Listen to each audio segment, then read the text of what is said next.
खोजा पर खत कहीं नहीं मिला। हाँ साई, ऐसी कोई जगह नहीं बची जहां हमने नहीं ढूंढा।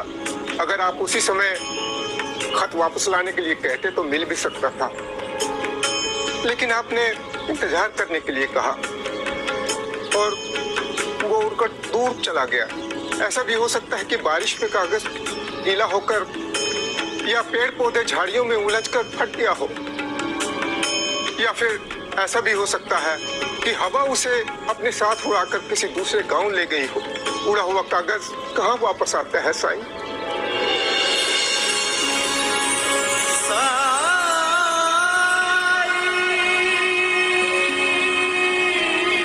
कुछ ऐसा ही हमारे शब्दों के साथ भी होता है। कुछ लिखकर कागज हवा में उड़ा दें या किसी के खिलाफ कोई झूठी या गलत बात कहें, दोनों का अर्थ एक ही है। हर क्रिया की प्रतिक्रिया होती है। अच्छी कहेंगे तो अच्छी और बुरी कहेंगे तो बुरी, लेकिन होती अवश्य है।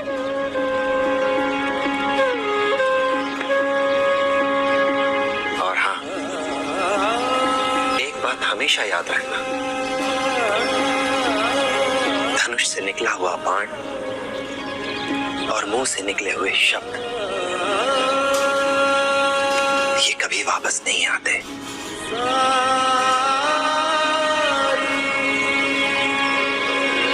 पर मैंने इतनी बुरी बात तो नहीं कही थी साईं।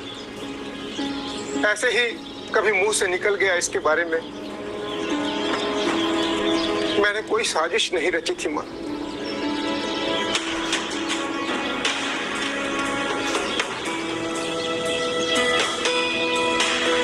आपने कागज पर लिखकर जो कुछ भी उड़ाया, तो गली से मोहल्ले, मोहल्ले से गांव होता हुआ ना जाने किस गांव और कहां तक जा पहुंचा। ठीक वैसे ही जैसे आपने इनके बारे में जो छोटी सी बात कही, वो एक कान से दूसरे कान और दूसरे कान से होती हुई दुनिया जहां न जाने कहां तक जा पहुंची। और इसका नतीजा ये हुआ कि आज इस इंसान का व्यापार ठप होने की कगार पर है। और कल अगर इसके बच्चे भूखे सोएंगे तो इसमें केवल आपकी मेहरबानी होगी।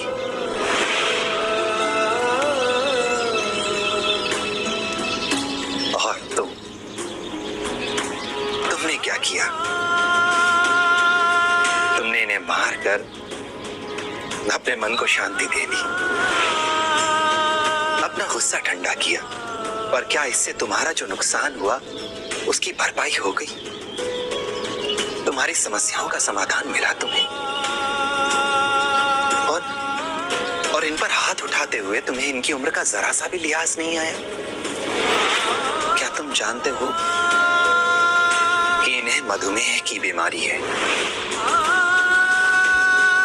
तुम्हारे दिए हुए जख्म, तुम्हारी दी हुई चोटें तुम्हारे लिए मामूली बातें हो सकती हैं,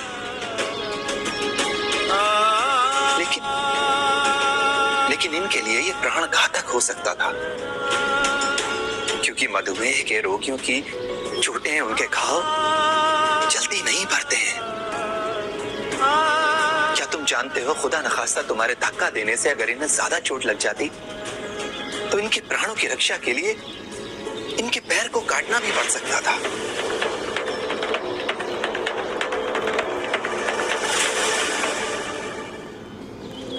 आपको कैसे पता चल साईं कि मुझे मधुमेह की बीमारी है? मैंने तो किसी को नहीं बताया अपनी बीमारी के बारे में।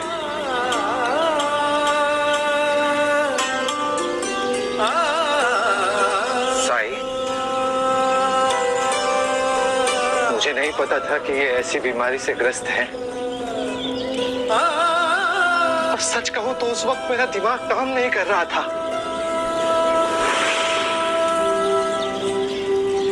जो हो गया उसे आप दोनों बदल नहीं सकते, पर हाँ, अपने भविष्य को अवश्य सुधार सकते हैं हम। और आप, अगर आप किसी को अपना शिष्य मानते हैं तो पहले गुरु बनिए भी तो। क्या आप जानते हैं, एक गुरु के लिए सबसे बड़ी गुरु दक्षिणा उसके अपने शिष्य की सफलता होती है। उसकी सफलता से गुरु को ईर्ष्या नहीं, बल्कि उसकी सफलता पर उसे गर्व करना चाहिए। और तुमने खुद स्वीकार किया कि जब तक तुमने काम सीखा, पूरी ईमानदारी, पूरी निष्ठा के साथ सीखा, और काम सीख लेने के बाद अपना कारोबार शुरू कर दिया।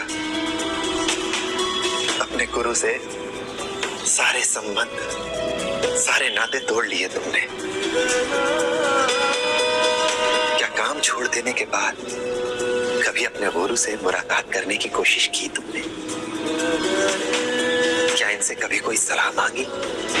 हाथ या साथ छोड़ देने से ये रिश्ता नहीं टूटता। तुम्हारे इस व्यवहार से इन्हें बहुत आघात पहुंचा, अपमानित महसूस करने लगे ये। और रही सही कसर, तुमने इन पर हाथ उठाकर पूरी कर दी।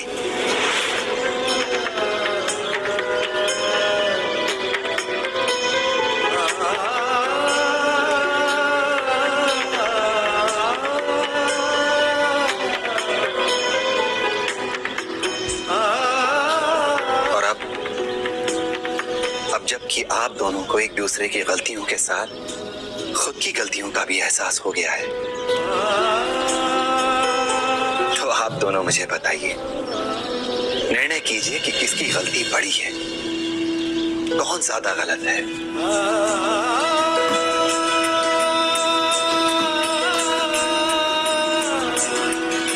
साहिब, मैं गलत हूँ।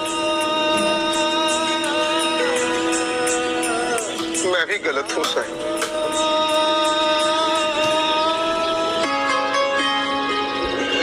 कोई भी चीज मनुष्य अपनी माँ के पेट से सीखकर पैदा नहीं होता।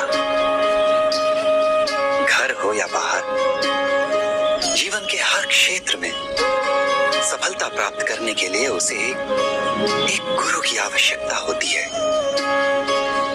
गुरु जो सदैव अपने शिष्य को बुलंदियों पर देखना चाहता हो सकता है कि कभी शिष्य की तरक्की गुरु के लिए या गुरु की महानता शिष्य के लिए ईर्ष्या का कारण बन जाए। परंतु इन परिस्थितियों से हमें एक चीज बचा सकती है, और वो है संबंध। जो संबंध गुरु और शिष्य के बीच में है, उसे कभी ना भूलना, हमेशा उसे बनाए रखना। गुरु की आवश्यकता रहे या ना रहे, गुरु को हमेशा वही सम्मान देना जो पहले देते थे। गुरु की महत्ता को हमेशा बनाए रखना।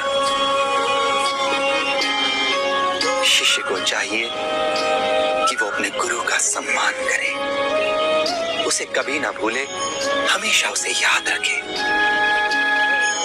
और गुरु को चाहिए कि वो अपने शिष्य से प्रेम करे, हमेशा उसके लिए अच्छा सोचे, आशीर्वाद दे उसे, और हमेशा उसे अपनी दुआओं में याद रखे।